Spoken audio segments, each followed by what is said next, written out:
We now enter week 14 of the flu pandemic, and the numbers of sick and dead are staggering.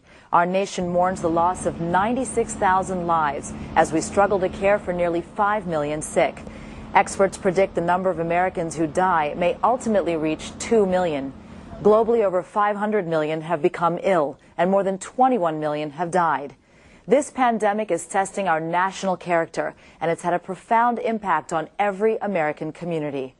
Good evening. I'm Monica Samtani for ANS. I'm joined by our Homeland Security correspondent, John Badilla, to talk about the pandemic's cascading effect on our nation and its critical infrastructure.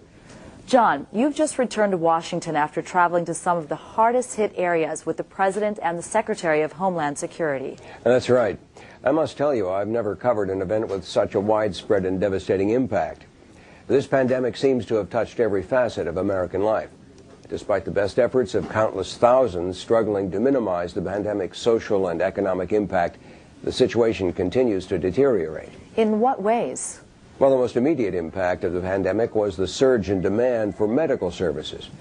Hospitals, clinics, and doctors' offices were quickly overwhelmed. These facilities were forced to sharply cut back on the care they would otherwise offer for non-acute health problems. The secondary impact here is on those who provide care. With increased exposure to the disease, many caregivers became sick. Others have been forced to stay home to care for sick loved ones, and still others are so afraid of catching the flu they have not reported to work. This places an even greater strain on the healthcare system's ability to cope. What about the effect on our economy? Well, that too has been devastating. The pandemic has created a domino effect throughout the economy. Fear and government restrictions have combined to dramatically decrease travel. Attendance at sporting events, restaurants, and tourist attractions has declined. In addition, retail trade has been severely hurt as people avoided public places like shopping malls. Absenteeism due to fear or sickness is up in every sector. Supply chains have been strained due to disruptions in transportation systems. Shortages of food, medicines, and other staples have become commonplace. Many schools have closed, and those that remain open have seen attendance drop as worried parents keep their children home. As influenza continues to spread, governments are finding it increasingly difficult to maintain critical infrastructure and provide essential goods and services. Even the federal government is facing staffing shortages due to absenteeism, and that's making it difficult for the feds to respond to requests for assistance.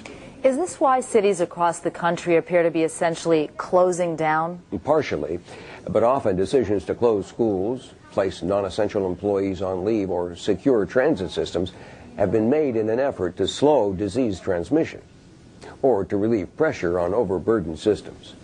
Now, we've heard reports of domestic unrest in some parts of this country. How is this being handled? I'm aware of several states requesting federal assistance to maintain order and ensure that critical infrastructure continues to operate, that essential goods can reach their destination, and that required services are maintained. But active duty, reserve, and National Guard units are also experiencing personnel shortages, which are straining their ability to respond. Now, a larger issue may be a loss of confidence in government. As the situation worsens, are people beginning to feel that the government has failed them, that it wasn't prepared to meet this threat? Many are expressing that feeling. I don't think it was a failure of government, but rather a problem of requirements exceeding available resources. As a Wall Street Journal article pointed out, we have a conflict here. We're guided by concepts that promote important preparation, like stockpiling critical resources, government intervention, and overall preparedness. But these are costly, and they're at odds with U.S. business practices that aim to cut costs and increase quality by reducing inventories and delivering raw materials and other products only as they're needed. We've heard that the first delivery of pandemic vaccine is close at hand. Government officials are making difficult decisions about who will get vaccine first and who will follow. Obviously, everyone wants vaccine. Do you think we'll be seeing any public outcry over these plans? Well, there's going to be a lot more public debate on that subject.